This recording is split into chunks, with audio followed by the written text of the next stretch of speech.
Hey y'all, it's Maddie from the Itty Bitty Homestead Committee. We have snow. I hate it, but we are moving on with everything that needs to get done here on the homestead. And today I thought we could talk about a fun little topic, which is which rabbits would I keep in an apocalyptic situation? So let's hop into that. Starting off with my Mini Rex breed. Mini Rex are a rabbit that are only supposed to be around 3 to 4.5 pounds.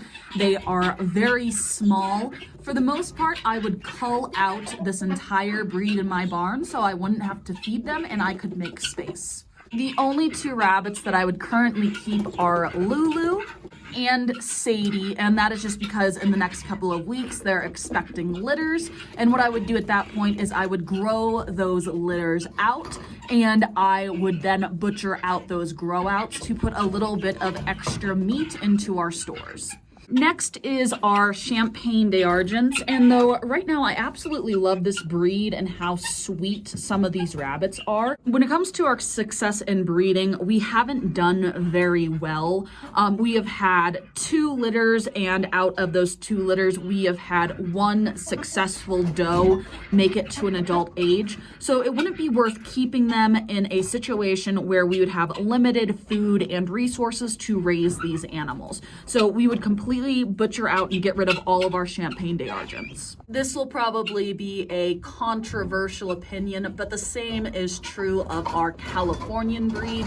The 2 breeder does that we have when it comes to our Californians haven't been the best mothers, and we would probably also cull them out as well, just because of all of the problems that we have been having with them, and it wouldn't be worth the input of feed to the output that we have been getting. So at this point in our scenario, I have gotten rid of 3 out of the 5 breeds that we currently have in the barn.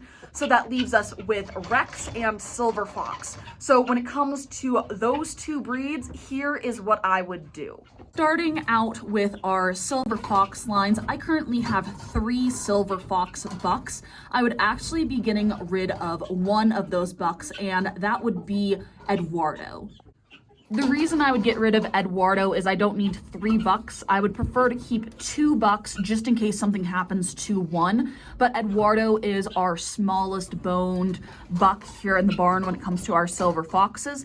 And if I was focusing on it in an apocalypse situation, I want the largest rabbits that I can breed. And in theory, I wouldn't want to breed smaller animals into our line. So we would be keeping Wiley and Zeus in this situation. And if y'all don't know who Zeus is, this is Zeusy boy. He is our blue Silver Fox buck. And then for our does, we would be keeping Nina, Mercury, and Vanessa for breeding. Those 3 have a really good grow out. Vanessa, I've bred before. She has a 100% success rate for her kits currently, and she is currently pregnant. But Nina and Mercury are both still very new does and haven't been bred yet, so they are backups to her. And the thing with Silver Foxes is they do exceptionally well in the winter, and since we live in such a cold, harsh climate, they would do best out of all of the breeds of rabbits when it comes to our winter time. So I would really focus on breeding them in the colder months and growing our stock then. Next would be our Rex. I really love our Rex. They are amazing. They're really great moms. They have really high success rates and they have a really nice grow out. With that being said, in an apocalypse situation, I would be culling out my entire chinchilla line. The reason I'd be culling out my entire chinchilla line is they aren't the fastest growing Rex that I have in my barn, and we are looking for efficiency in our grow rates compared to our feed rates. And although they have a, quote, good grow out rate, they don't have a great grow out rate, so I wouldn't want to keep them in my breeding program. Instead, I would be looking to keep my otters.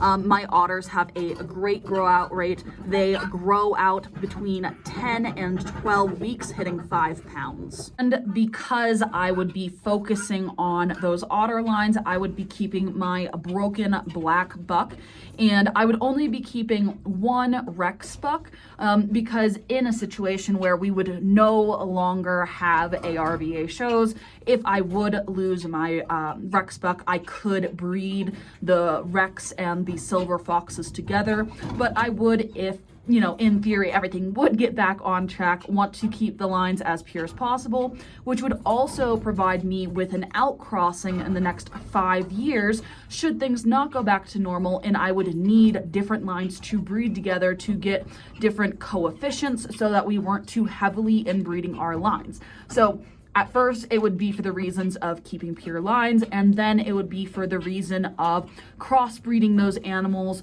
because they have different sires and dams, and our coefficients would be getting too high. So I would want to keep one Rex buck, and that would be Lemon here. Also, when it comes to our Rex rabbits, they do much better in the summer compared to the silver fox because they don't have that really long, lush fur, which also is a downside for the winter. They don't do the best in the winter when it comes to their babies, where we wouldn't have electricity. So we would be breeding the Rex mostly in the warmer weather when the silver foxes don't do as good with raising their babies. So between the two breeds that I have chosen, we would technically, as long as we had the resources with our hay and foraging, be able to breed babies year round while the does get alternating breaks. So yes, those are the choices I would make should the world go to hell in a handbasket. This is what I was thinking about the entire 20-hour drive to Ohio. I found it to be very entertaining, and I was even doing lines in my head when it came to coefficients and line breeding and crossbreeding and all of that good stuff, and it was actually kind of fun. With that being said, I also have thoughts on what we would do for foraging and fodder and growing things should anything like this happen, because even though I am a homesteader, I am also kind of a baby prepper as well, and those are the kind of things that I think about. But anyway, that's all I have for this video. If y'all are interested in my plans, if this were to happen on how we would grow things, please leave that down in the comments below. I would love to hear your thoughts and opinions of what you would do in that kind of situation. And I just want to thank y'all for getting this far into the video, and I'll see y'all in the next one. Bye.